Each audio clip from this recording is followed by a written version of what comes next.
Gloire, gloire à l'Éternel des armées. Alléluia. Nous bénissons le Seigneur pour le souffle de vie qu'il nous donne en ce jour de lundi 23 février 2026. Aujourd'hui, le Seigneur a mis en mon cœur le désir de partager avec toi, mon frère, ma sœur, ce passage de Luc chapitre 12, le verset 25 que je lis au nom de Jésus. Qui d'entre vous, par le souci qu'il se donne, peut ajouter une coudée à sa taille? Mon frère, ma sœur, savez-vous que ce proverbe est initialement une parole de Jésus-Christ? Quand il était sur la terre, il aimait enseigner ses disciples et les foules qui le suivaient. Et ces paroles ont encore tout leur sens aujourd'hui. Nous avons tous des problèmes quotidiens, des inquiétudes. Et Jésus vient nous dire, ne soyez pas en souci pour le lendemain, car le lendemain sera en souci de lui-même. Mon frère, ma sœur, celui qui a déjà expérimenté une douleur, un souci, une inquiétude, c'est de quoi je parle. Et surtout dans des pays comme les nôtres en Afrique où les choses ne sont pas garanties d'avance. Il n'y a rien qui vous garantit que vous aurez telle chose. Vous êtes en train de naviguer, mais vous n'avez pas de boussole. Deux fois, même ceux qui ont un travail, entre guillemets, stable, peuvent aussi perdre ce travail du jour au lendemain. Les choses peuvent s'effondrer.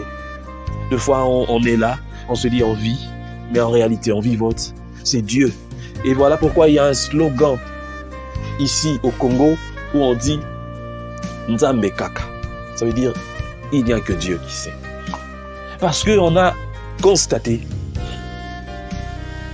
qu'il n'y a pas d'assurance, il n'y a pas autre chose, il n'y a pas moyen d'espérer deux fois. On se laisse seulement entre les mains de Dieu. J'aimerais aussi ce matin dire à un frère, à une sœur, qu'on soit en France, en Belgique, aux États-Unis ou partout, cette parole vaut toujours son pesant d'or. Nzambe Kaka. RDC, ceux qui Nzambe étaient. Oh, RDC, Congo, si c'est pas Dieu, où serons-nous? Oui, j'aimerais dire à la terre entière, si c'est pas Dieu, où serions-nous? Nous n'avons pas d'autre choix que de mettre notre espérance en Dieu. Parce que ce monde est détruit. Regardez avec tout ce qu'on publie chaque jour. Les rapports Epstein et puis tout ça. Vous sentez que les puissants de ce monde, ceux-là qui ont beaucoup d'argent, qui peuvent aider ce monde tout justement à être un peu plus stable, mais ne le veulent pas. Ils veulent voir la souffrance. Ils veulent voir des gens mourir. Ils veulent voir. C'est ça au fait, parce que le diable, qui est le vrai tenancier de leur richesse, veut ça. La destruction. On montre même le cannibalisme des gens qui dévorent la chair humaine. Des gens qui s'amusent avec des petits-enfants, qui font n'importe quoi.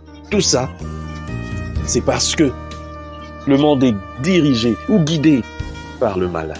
Voilà pourquoi en ce matin, je m'aimerais t'interpeller, mon frère, ma sœur, en te disant, confie-toi en l'Éternel. Il est grand temps que tu donnes ta vie à Christ, parce que ce monde sera, bien sûr, perdu, bientôt et condamné même à la perte. Donc ça ne sert à rien d'espérer encore. Confie ta vie à Christ, au moins tu vas sauver ton éternité. Nous sommes ici pour nous réconcilier avec Dieu et aussi aider les autres à se réconcilier avec Dieu. Si tu ne fais pas cela, c'est que tu n'es pas en train d'accomplir ce pourquoi tu es venu sur terre. Et j'aimerais que ce matin tu puisses mettre ça dans ta tête. Tu dois commencer à œuvrer pour ça. Que Dieu bénisse sa parole, qu'il bénisse tous qui m'ont suivi. Que cette parole atteigne les extrémités de la terre dans le nom puissant du Seigneur Jésus-Christ. Amen. Bonne journée et bonne semaine à tous.